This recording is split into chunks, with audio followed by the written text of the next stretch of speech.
दुनिया के सबसे अमीर लोगों के लिस्ट में से दूसरे नंबर के हाईली सक्सेसफुल इंसान इलोन मस्क कहते हैं ऑर्डिनरी लोग भी एक्स्ट्रा ऑर्डिनरी बन सकते हैं, लेकिन वो ऐसा तभी कर सकते हैं जब वो अपने काम को लेकर सीरियस हो, सचमुच चाहते हो कि अपने सपने को पूरा कर सके। They have to choose to be extraordinary. दुनिया में 90% लोग जो वो करना चाहते हैं वो कर नहीं पाते, अपने सपने को पूरा नहीं कर पाते। चाहे कोई बिजनेस करना हो, अच्छा करियर बनाना हो, अच्छी बॉडी, अच्छी रिलेशनशिप, कुछ भी हो, या तो हर बार उनके पास कुछ ना कुछ बहाने होते हैं या तो अपने काम को करने में दिल नहीं लगता।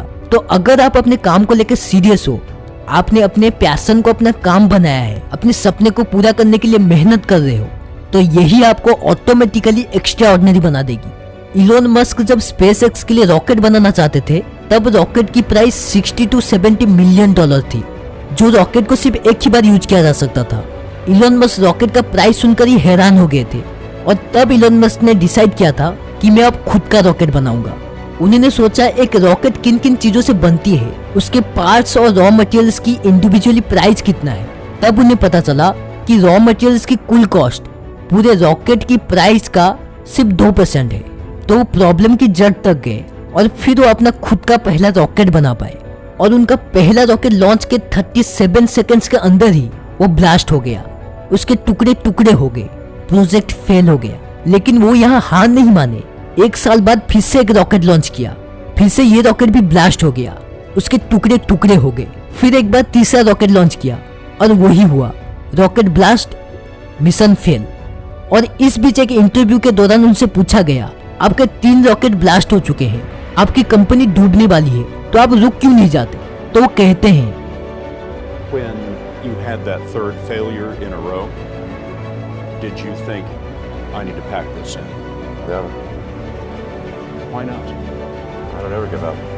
तो कहते मैं हार नहीं मान सकता। और अब आखिर में सिर्फ $40 मिलियन ही उनके पास बचे थे और उनकी दूसरी कंपनी टेस्ला भी डूबने की कगार में थी। अब उनके पास सिर्फ 2 ही रास्ते थे, स्पेसएक्स में सारा पैसा लगाकर चौथा रॉकेट लॉन्च किया जाए या फिर दोनों ही कंपनी में आधा आधा पैसा लगाकर दोनों को डूबने दिया जाए। और उन्होंने दूसरा रास्ता चुना, दोनों में आधा आधा पैसा लगाकर और फिर चौथा रॉकेट लॉन्च किया और फाइनली चौथा रॉकेट सक्सेस हुआ। और इसके सक्सेस होते ही ये यही नहीं रुके, ये कहते हैं मैं दुनिया का ऐसा पहला रॉकेट बनाऊंगा जो स्पेस में जाकर अपना काम खत्म कर कर सही सलामत वापस अपने जगह पर लैंड करे और उसे बार बार यूज किया जा सके। इलोन मस्क ने ऐसा रॉकेट बनाकर भी दिखाया। इलोन मस्क ये कई बार कहते हैं कि नए आइडियाज पर काम करने में डरो मत। उन्होंने जितने भी कंपनी शुरू किए हैं वो सब कुछ न कुछ नया बना रहे हैं। इलोन मस्क नए आइडियाज पर काम करना, नई चीजों को बनाना, ये इलोन मस्क में आज से नहीं है।